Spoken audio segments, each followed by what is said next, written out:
nuestros hogares en la intimidad familiar. Recordemos que la iglesia no es un edificio, somos cada uno de nosotros en quienes mora la presencia del Espíritu Santo. Es nuestra oración que el Señor siga obrando en nuestras vidas en medio de estos tiempos como los que estamos viviendo. Estamos confiados en que el Señor gobierna desde el cielo y está en control de este tiempo. Él es nuestro proveedor. Él nos dará la paz que sobrepasa todo entendimiento. Que el Señor continúe ministrando nuestras vidas, ahora por medio de la predicación de su palabra.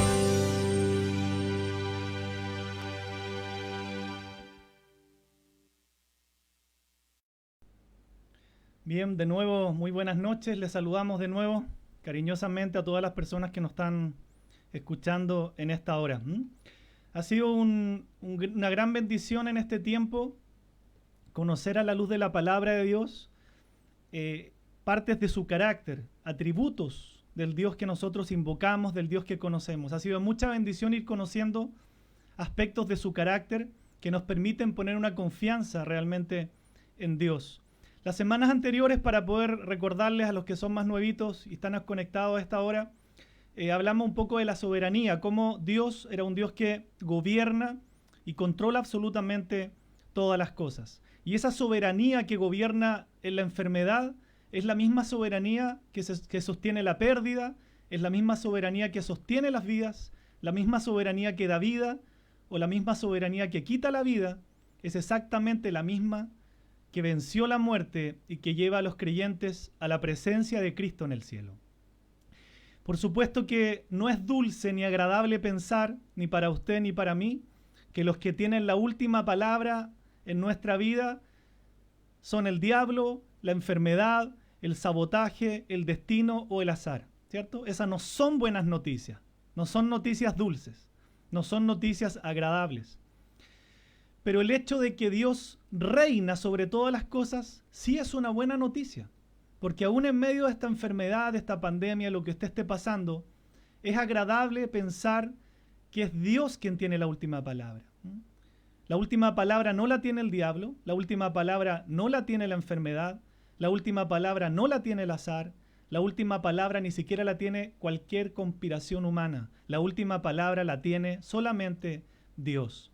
Hemos visto a lo largo de estas semanas que Dios es santo, que Dios es recto, que Dios es bueno y que Dios es soberano. Y quisiera que usted también comprendiera en este día que nuestro Dios, el Dios de la Biblia, es infinitamente sabio. Dice Job en uno de los capítulos que con Dios están la sabiduría y el poder, suyos son el consejo y el entendimiento. El salmista también dice que el entendimiento de Dios es infinito, que las riquezas de Dios son profundas. Él tiene una sabiduría tremendamente infinita. Entonces, el mayor objetivo es que la sabiduría de Dios, en toda su diversidad, como dice el apóstol Pablo en el versículo que les presento ahora en Efesios capítulo 3, el mayor objetivo es que la sabiduría de Dios en toda su diversidad se dé a conocer ahora por medio de la iglesia a los poderes y autoridades en las regiones celestiales. A Dios absolutamente nada lo sorprende. A Dios nada lo pilla, como diciendo así, de sorpresa, absolutamente nada. A Dios nada lo confunde, a Dios nada lo desconcierta. Su poder es completamente infinito y usado a través de esta santidad, de esta rectitud, de esta bondad y de esta sabiduría infinita. ¿Y qué es lo hermoso de esto? Que todo esto obra a favor de los que confían en Cristo. Yo me imagino que usted está escuchando este mensaje y usted ha puesto su confianza en Jesús. Si no lo ha hecho, este es un buen momento para poner completamente su confianza en el Hijo de Dios. Porque todas las cosas, dice la Biblia, obran a favor de los hijos de Dios. Obran a favor de aquellos que realmente le han entregado su vida a Jesús. Y lo que Dios hizo justamente al enviar a Jesús a morir por los pecadores, tiene que ver con el coronavirus. Esto a usted le puede sorprender, pero yo puedo decirle que tal como usted escuchó, y escuchó bien, el coronavirus está incluido dentro del propósito de Dios para nosotros. el coronavirus está incluido dentro del propósito de Dios para nosotros. Y esta es la conexión bíblica. Dice el apóstol Pablo en Romanos que el que no negó ni a su propio Hijo, sino que lo entregó por todos nosotros, ¿cómo no nos dará también junto con Él todas las cosas? Esto significa que Dios, al enviar a Cristo para salvarnos, también usará toda su soberanía, la que hemos visto, para darnos todas las cosas. Es más, es seguro que Dios así lo hará. Y usted puede preguntarse, ¿a qué se refiere esto de todas las cosas? Absolutamente todas. Y aquí es cuando empezamos a comprender el propósito de Dios. El hecho de que Dios nos dé todas las cosas implica que Dios nos va a dar las cosas que nos gustan, por decirlo de una manera agradable, y las cosas que no nos gustan también. Las cosas que son agradables y las cosas que son desagradables. ¿Por qué? Porque todas las cosas Dios las usa con un propósito bueno. Y las cosas que para nosotros son aparentemente malas, Dios las dispone para bien. Y Dios las usa para nuestra bendición. Entonces, cuando la palabra de Dios está diciendo que en Cristo también nos dará juntamente todas las cosas, se refiere exactamente a todas. No podemos negar lo que la Escritura está evidenciando. Todas las que necesitamos, sean dulces o sean amargas, sean alegres o sean tristes, todas las cosas que necesitamos, ¿para qué? Para que nosotros hagamos su voluntad, para que nosotros glorifiquemos su nombre y para que nosotros lleguemos a salvo el día que estemos en su gloriosa presencia. Yo quisiera que usted pudiera anotar esto. El coronavirus es parte del propósito de Dios para que nosotros aprendamos estas cosas. El coronavirus Dios lo está usando para que nosotros aprendamos a hacer la voluntad de Dios. Hay muchas vidas que se han convertido a Cristo en medio de este coronavirus. Hay muchas vidas que se han arrepentido en medio de esta pandemia. El coronavirus, por cierto, que es parte del propósito de Dios, porque Dios es un Dios soberano. Si Él no fuera soberano, entonces estamos todos perdidos. Si esta enfermedad está atacando todo el mundo, es porque es parte de un propósito de Dios para que nosotros aprendamos a hacer su voluntad, le reitero, para que aprendamos a glorificar su nombre y para que aprendamos a llegar a salvo el día que estemos en su gloriosa presencia. ¿Cómo funciona esto, hijos de Dios? El apóstol Pablo, en el mismo libro de Romanos, aún en el mismo capítulo, expresa 3 versículos después de lo que vimos y dice: ¿quién nos apartará del amor de Cristo? Pregunta el apóstol Pablo. ¿La tribulación? ¿La angustia? ¿La persecución? ¿El hambre? ¿La indigencia? ¿El peligro? ¿La violencia? Usted puede agregarle ahí el coronavirus. Así está escrito: por tu causa siempre nos llevan a la muerte, nos tratan como ovejas para el matadero. Y termina diciendo: sin embargo, en todo esto somos más que vencedores por medio de aquel que nos amó. Detengámonos un momento en este pasaje. Son palabras a veces difíciles de entender, pero es la palabra de Dios. Dice: por tu causa siempre nos llevan a la muerte. Algo que entendemos cuando conocemos la Escritura y conocemos a Dios es que la muerte en sí no es mala. Por supuesto que es dolorosa para nosotros los seres humanos, ¿cierto? Es doloroso cuando alguien parte. Aún muchos de nosotros podemos decirle tenemos pánico a la muerte. Pero cuando conocemos la Escritura, cuando sabemos que hay una eternidad con Cristo en el cielo, entonces aún entendemos lo que el apóstol Pablo dijo en una de sus cartas. Él dijo: para mí el vivir es Cristo y el morir es ganancia. O sea, él ponía la muerte como algo superior incluso a la vida que estaba viviendo. Es ganancia, ¿por qué? Porque él tenía la plena certeza que iba a estar en la presencia de Dios, sin preocupaciones, sin cansancio, sin enfermedad, sin absolutamente nada. Por eso que es importante que nosotros entendamos las cosas a la luz de la palabra. La muerte no es mala en sí. Lo que pasa es que para nosotros, por cierto, en esta humanidad caída, a veces le tenemos pánico a la muerte, pero cuando conocemos la Escritura nos damos cuenta que estando en Cristo, la muerte efectivamente es ganancia. Lo triste es cuando una persona muere sin Cristo, porque efectivamente también dice la Escritura que hay una condenación eterna para aquellos que han rechazado al Hijo de Dios. Entonces dice: ¿quién nos apartará del amor de Cristo? ¿Quién? ¿La tribulación, la angustia, alguna enfermedad, la indigencia, el peligro, este coronavirus? No, nada nos va a apartar del amor de Cristo. Pero dice, por tu causa siempre nos llevan a la muerte. O sea, aún tocara que nosotros viviéramos, aún tocara que nosotros muriéramos, lo importante es saber que Dios cuida de nosotros aún más allá de la muerte. El salmista lo dice claramente cuando afirma y le dice a Dios, tú me guardarás más allá de la muerte. La muerte no es el fin de la vida, solamente de la vida física, pero acerca de la vida eterna, la muerte física representa un paso.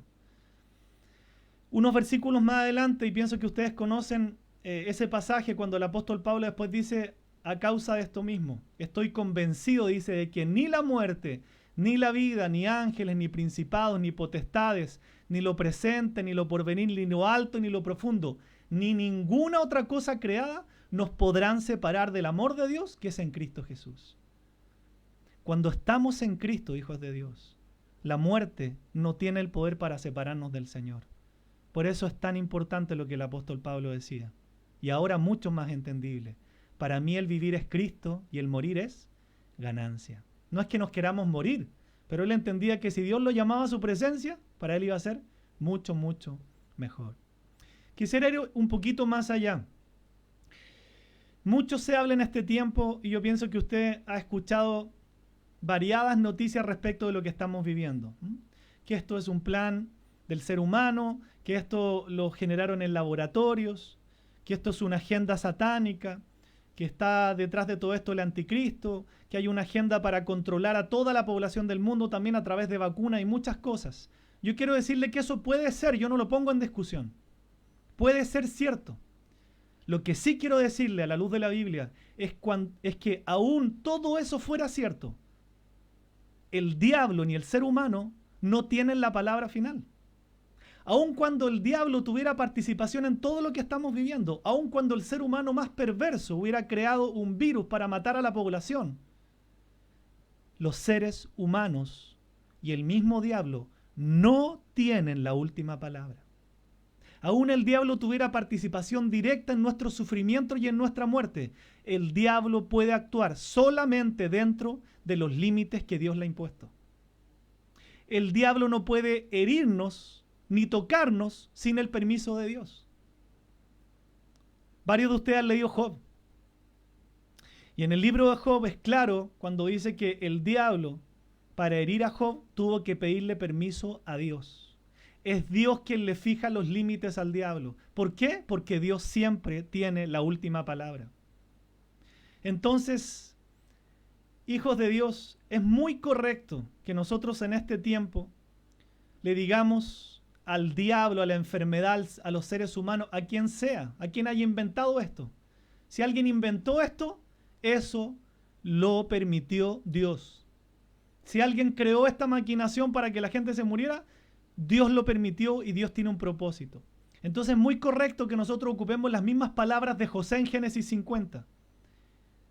Él le dijo a sus hermanos, ustedes se propusieron hacerme mal, pero Dios dispuso todo para bien.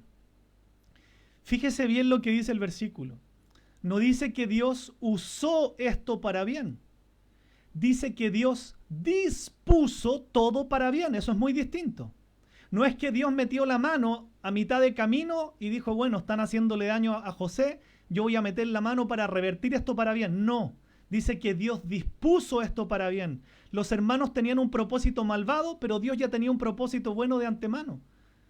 Dios no se mete a mitad de camino de las cosas. Él tenía un propósito con José desde el comienzo. Desde el principio, Él lo dispuso para bien. ¿Ve la diferencia? No es que Dios usó solamente esto para bien. Él ya lo había dispuesto para bien desde la eternidad, porque Dios todo lo sabe. Eso nos da mucha tranquilidad, hijos de Dios. Muchísima tranquilidad respecto de saber que lo que está pasando y lo que pasara, por terrible que fuera, Dios lo tiene completamente gobernado. Y Dios ya lo había dispuesto para este tiempo. ¿Para qué? Porque Él tiene un propósito bueno con sus hijos. Porque Él tiene un propósito bueno con la humanidad. Porque Dios está llamando a muchas vidas en este mundo al arrepentimiento.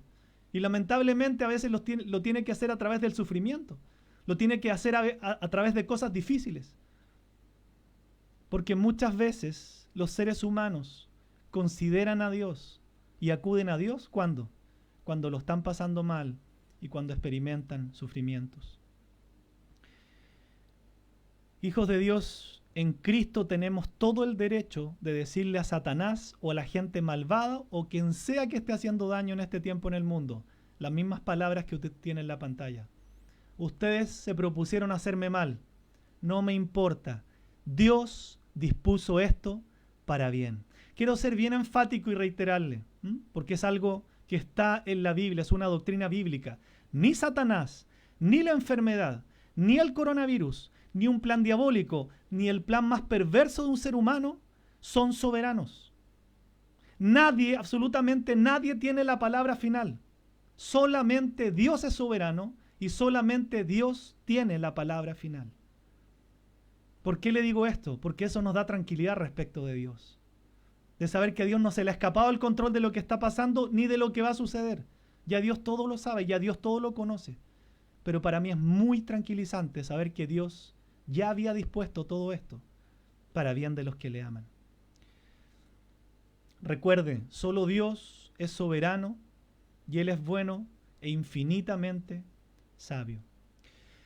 Quiero llevarlos al Nuevo Testamento porque Jesús también habló acerca de esto. Dice la palabra de Dios en Mateo capítulo 10, versículos 29 al 31. Jesús dice, ¿no se venden 2 gorriones por una monedita? Sin embargo, ni uno de ellos caerá a tierra sin que lo permita el Padre. Y Él les tiene contados a ustedes aún los cabellos de la cabeza. Así que no tengan miedo, ustedes valen más que muchos gorriones. No sé si vio bien el versículo, pero la palabra de Dios es clara en decir que ningún pajarito puede caer a tierra sin que el Padre lo permita. Además de eso dice que Él les tiene contados a ustedes aún los cabellos de la cabeza. Toque su cabecita, ¿no? Imagínense la cantidad de cabellos que tiene. Dice la palabra de Dios que Dios le tiene contado a cada uno los cabellos. Dice así que no tengan miedo, ustedes valen más que muchos gorriones. Si ningún pajarito, ni en Chile, en Perú, en ninguna nación se puede caer al suelo, un pequeño pajarito no puede caer al suelo si Dios no lo permite, ¿cuánto más está diciendo Jesús? Dios tiene cuidado de ustedes. ¿Cuánto más Dios está gobernando sobre ustedes? ¿Cuánto más Dios tiene el control completo de sus vidas? Ni un gorrión, ni un pajarito cae al suelo si no es el plan de Dios. Entonces ningún virus tampoco se puede mover si no es plan de Dios. Porque la soberanía de Dios es meticulosa, es específica. ¿Y qué dice Jesús a continuación? Volvemos a reiterar 3 cosas. Eres más valioso o más valiosa que los gorriones. Hijos de Dios, somos más valiosos que un pajarito. Y si Dios tiene cuidado a ese pajarito que no puede caer sin que sea el plan de Dios, ¿cuánto más cuidado Dios tiene de usted y de mí? Los cabellos de su cabeza están contados. Y tercero, ¿qué dice el Señor entonces a raíz de toda esta enseñanza? Les dice, no temas. No temas. No temas. ¿Por qué? Porque la soberanía meticulosa de Dios, ya sea que nosotros vivamos o nos toque partir, reflejan todo su carácter, su santidad, su rectitud, su bondad y su infinita sabiduría. Entonces es importante entender esto. En Cristo no somos peones prescindibles, por decirlo así, ¿no? Como los peones del ajedrez. No, somos sus hijos valiosos. Somos sus hijas valiosas. Ustedes valen más que muchos gorriones. Entonces, aquí el gran tema es que nosotros estemos realmente seguros que somos hijos de Dios o hijas de Dios. Esta es una palabra para que usted y yo nos aseguremos de que realmente hemos ido a Cristo en arrepentimiento y fe y hemos nacido de nuevo. Porque si todas estas promesas preciosas que hemos visto son para sus hijos, tenemos que asegurarnos realmente que hemos nacido de nuevo y somos sus hijos. La palabra es clara en decir que no todos son hijos de Dios. Juan 1:12, mas a todos los que le recibieron, a los que creen en su nombre, Jesús, les dio la potestad de ser llamados hijos de Dios. Todas las promesas son para aquellos que realmente se han convertido a Cristo. Y al convertirse a Cristo, según Juan 1:12, pasamos a ser hijos de Dios. Jesús fue enfático en Juan 3, esto sé que lo han leído muchos, en decirle a Nicodemo que era necesario nacer de nuevo para entrar al reino de Dios. De manera contraria, hay un horroroso infierno que espera a aquellos que nunca nacieron de nuevo, aquellos que nunca se convirtieron a Cristo, aquellos que rechazaron al Hijo de Dios. Entonces es muy importante que nosotros nos planteemos en el amor del Señor si realmente hemos nacido de nuevo. Porque todas estas promesas son para los hijos e hijas de Dios, aquellos que a través de Cristo fueron adoptados y ahora son llamados por derecho del Señor hijos e hijas de Dios por Cristo Jesús. Esta pandemia, por cierto, que ha sido difícil, ¿cierto? Este proceso, esta temporada ha sido difícil. Pero cuando empezamos a conocer a Dios, cuando entendemos que este es un propósito de Dios, cuando podemos ilustrar a la luz de la palabra de Dios, que este es un plan también del Señor, entonces esta pandemia se transforma en algo dulce para los hijos de Dios. ¿Se entiende? Porque hay buenas noticias para los hijos de Dios. Hay buenos planes para los hijos de Dios. Y no estoy hablando de que nosotros nos riamos por esta pandemia, no me refiero a eso, sino la dulzura, la confianza de saber que Dios está gobernando esto para bien nuestro. Pero la pandemia es completamente amarga para aquellos que no son hijos de Dios. No estoy hablando de que a veces no sintamos miedos, temores, desánimos, emociones. Eso es normal. Me refiero a dulce en el sentido de que sé que Dios es bueno, de que sé que Dios controla esto y estoy completamente seguro de que Dios está haciendo esto para mi bien. Eso es tranquilizador, es dulce. Pero aquel que no tiene a Cristo, aquel que no conoce la palabra de Dios, entonces vive aterrado y aterrada porque no sabe cuál es su destino eterno. Es muy triste, hijos de Dios, que aún Dios permitiendo esta pandemia, aún entendiendo que esto es plan de Dios para bien de los que le aman y que esto es un propósito que Dios dispuso de antemano, muchos en este mundo siguen sin arrepentirse, siguen viviendo engañados, siguiendo una religión y no realmente volviéndose a Cristo en arrepentimiento y fe. La salvación es algo demasiado importante. Podemos partir de este mundo mañana, ¿cierto? La Biblia no nos asegura que nosotros vamos a estar vivos mañana o muertos mañana. Lo que la Biblia sí nos asegura es que en Cristo Jesús hay una salvación eterna y eso es lo más importante de todo esto. La salvación es algo demasiado importante. Tan importante que toda la Escritura engloba esta realidad. Tan importante que toda la palabra de Dios tiene un mensaje coherente con eso. Cómo el ser humano pecador puede salvarse eternamente y ser justificado por un Dios santo a través de un Salvador que es solamente Cristo Jesús. Entonces, hijos de Dios, nosotros deberíamos preguntarnos en esta noche si realmente hemos nacido de nuevo. Porque la Biblia también dice que muchos serán engañados, pensando que viven una vida cristiana, que viven una vida conforme a Dios, y lamentablemente no es así. Hay un versículo que nos puede parecer aterrador, ¿sí? Muy difícil, pero es palabra de Dios.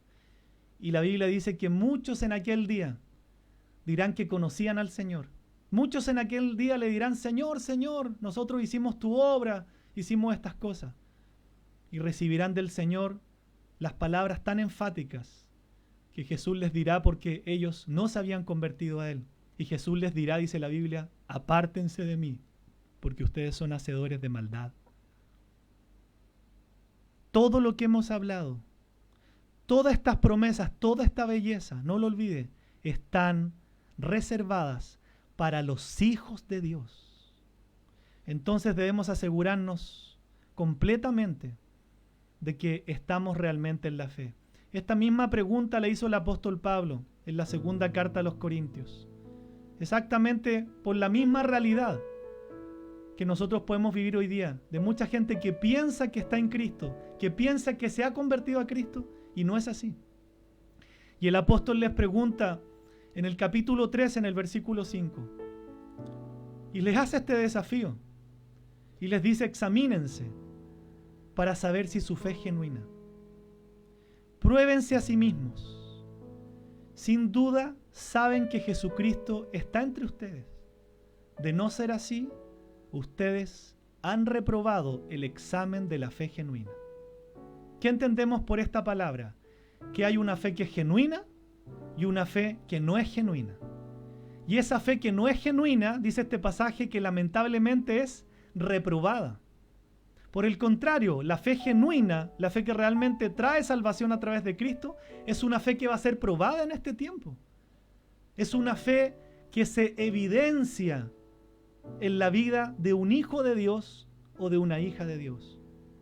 Les reitero, esto no quiere decir que nosotros a veces experimentemos ciertos temores, ciertos desánimos, ciertas desconfianzas. Esto es normal.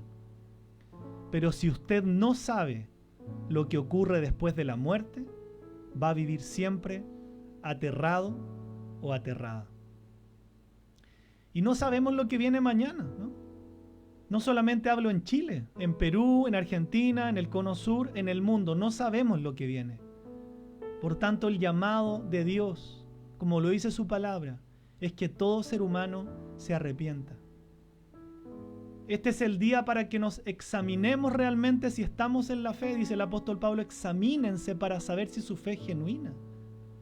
Este es el día para que nos examinemos, porque ser engañado es muy fácil. Mucha gente puede pensar que estaba en la fe y no lo estaba. ¿Y cómo lo hacemos entonces? ¿Cómo nos examinamos? ¿Cómo nos probamos?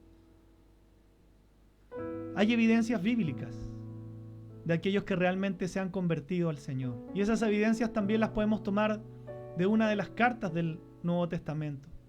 Y nos podemos hacer estas preguntas que yo quiero dejarles para terminar este tiempo, para que usted se examine y se pruebe si realmente su fe es genuina, si realmente se ha convertido a Cristo, si realmente ha nacido de nuevo.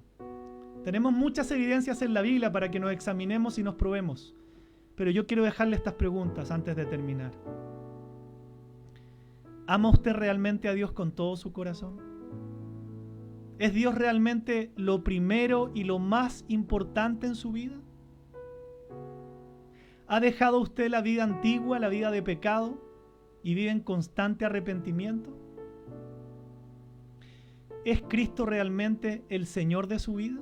Y cuando me refiero al Señor de su vida, significa que usted hace lo que Él dice, o usted sigue gobernando su propia vida. Si usted gobierna su propia vida, si usted está gobernando su economía, si usted gobierna su tiempo, si usted gobierna su trabajo y no hace lo que Cristo le dice, por la evidencia bíblica, entonces Cristo no es su Señor hoy. ¿Vive usted una vida de cuerpo de iglesia constante, no dejando de congregarse? ¿Tiene usted una comunión con sus hermanos de la iglesia constantemente? ¿Vive en comunión como lo hacía la iglesia en el libro de los Hechos, cosa que relata la Biblia? Que ellos estaban en comunión constante porque entendían que era la familia de Dios. ¿Tiene usted esa comunión con sus hermanos de la iglesia? ¿Conoce a sus hermanos de la iglesia? ¿Conoce a sus hermanas de la iglesia? ¿Comparte su fe usted con los inconversos? Estas preguntas nos evidencian si nosotros realmente hemos nacido de nuevo. Estas preguntas nos evidencian si realmente nosotros nos hemos convertido a Cristo y no estamos viviendo una fe falsa, no estamos viviendo una religión. Pero aún si la respuesta fuera no, hay buenas noticias. Siempre el Evangelio va por delante, siempre el amor de Dios va por delante. Aún si yo viera estas preguntas y dijera, no, realmente Dios no es lo primero en mi vida, no se evidencia que realmente Cristo gobierna todas las eras de mi vida, tenemos buenas noticias. ¿Y cuáles son esas buenas noticias? Que usted puede partir hoy y usted puede arrepentirse hoy para decirle y rogarle a Dios que Él le dé salvación, le dé un nuevo nacimiento y le dé vida eterna. Tenemos que correr al Señor en arrepentimiento porque la salvación es del Señor. Tenemos que rogarle porque Él nos salve. La salvación es del Señor, dice la Biblia. Y hoy es el día de salvación. ¿Por qué hay buenas noticias? Porque hoy podemos partir de nuevo. Hoy es el día para que nos arrepintamos bíblicamente. Hoy es el día para que usted y yo nos arrepintamos de todas estas falsas evidencias que la Biblia nos confronta. Y le roguemos a Dios que por favor en esta misma noche nos dé salvación y nos dé vida eterna, para comenzar a vivir hoy una nueva vida, una vida real, una vida con una fe genuina, con un nuevo nacimiento. Esa fe genuina que en Cristo realmente nos lleva al cielo.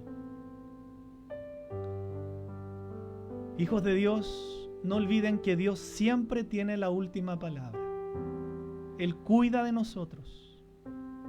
Sus promesas son para sus hijos, por eso el desafío que le quiero dejar. Pero no olvide que aún Dios determina y decide todas las cosas. Y nunca se olvide que todo lo que hace Dios, todo, cuando le digo todo, es todo. Todo lo que Dios hace, sea dulce, sea amargo, sea para usted alegre o sea triste, todo obra para nuestro bien. ¿Para quiénes? Para el bien de los que aman a Dios y son llamados en Cristo. Eso es lo que dice Romanos 8 más adelante. Todas las cosas ayudan a bien a los que aman a Dios. Todas estas promesas son para sus hijos y sus hijas. Por eso yo quiero dejarle este mensaje, que usted en esta misma noche vaya a Cristo en arrepentimiento y fe, esta misma noche, y le ruegue a Dios que le dé salvación y vida eterna. Quiero invitarle a que usted incline su rostro, pueda cerrar sus ojos y podamos orar al Señor para terminar este tiempo. Amado Padre, ¿cómo no darte gracias? No solo por esta palabra, sino por la bendición y el privilegio de ir conociéndote en estas semanas. Señor, gracias porque hemos aprendido que tú eres un Dios completamente santo. Eres un Dios completamente recto. Eres un Dios completamente bueno. Eres infinitamente sabio. Y por tanto tú tienes la última palabra en todas las cosas. Señor, oramos con esa palabra de Génesis capítulo 50. Pensando que alguien nos puede hacer mal, pensando, Señor, que hay daño en esta tierra y perversidad. Pero aun si alguien hiciera daño y estuviera maquinando cualquier cosa, Dios de antemano ya había dispuesto esto para bien de los que le aman. ¿Cómo no descansar en esa palabra? ¿Cómo no descansar en la verdad de tu palabra, de saber que tú, desde la eternidad pasada, ya tenías un plan con todo esto que estamos viviendo? Y ese plan precioso y esas promesas son para los hijos de Dios, para las hijas de Dios. Yo quiero pedirle y desafiarle en esta noche que ahí donde usted está, usted le haga una oración a Dios en esta misma noche y le pueda decir: Señor, por favor, yo quiero ser tu hijo y quiero ser tu hija. Hoy día vengo delante de ti, Señor Jesús, en arrepentimiento y fe, pidiendo que tú me perdones mis pecados. No hay mérito en mí, Señor, para ir al cielo, pero hoy día te ruego que me des salvación por la obra de Cristo en la cruz. Vengo en completo arrepentimiento, sabiendo que solo en ti, Jesús, hay vida eterna.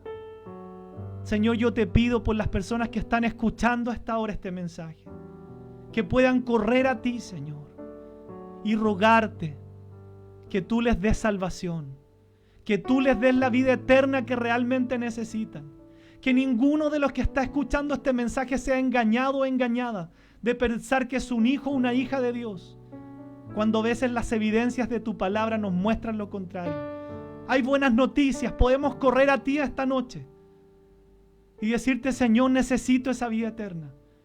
Quizás yo no tengo esa evidencia que dice tu palabra.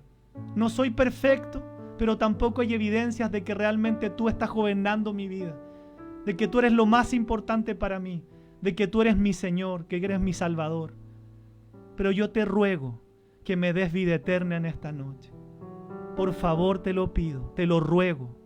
Quiero conocerte, Jesús, y realmente experimentar lo que es la salvación, porque anhelo ser tu hijo, anhelo ser tu hija. todo esto te lo pido en el nombre que es sobre todo nombre, en el nombre precioso de Jesús.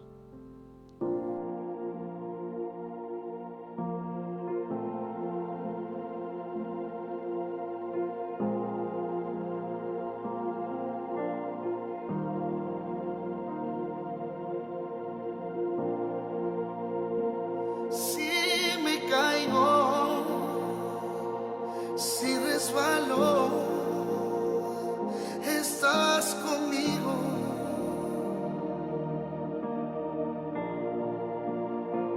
No tengo nada que ocultar, eres mi abrigo, aunque el temor a la opinión invada mi corazón. Sé que tu voz me dice hoy, tranquilo, si de las aves yo me preocupo. Cuánto más de ti,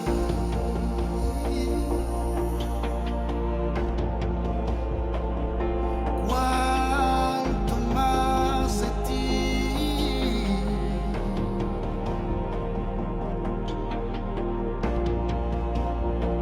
Si tu mano no va conmigo,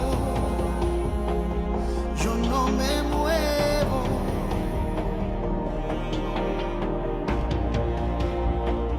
Tu aprobación y tu sonrisa es lo que quiero, aunque el temor a la opinión invada mi corazón. Sé que tu voz me dice hoy, tranquilo, si de las aves yo me preocupo. Cuánto más de ti,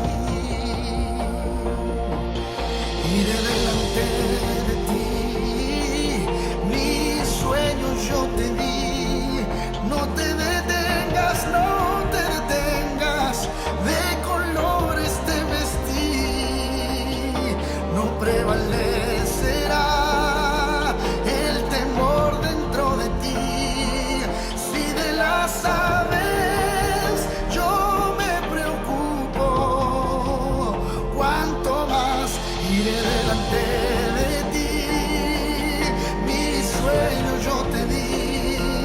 No te detengas, oh, de colores te vestí. No prevalecerá el temor dentro de ti. Si de las aves yo me preocupo, cuánto más de ti.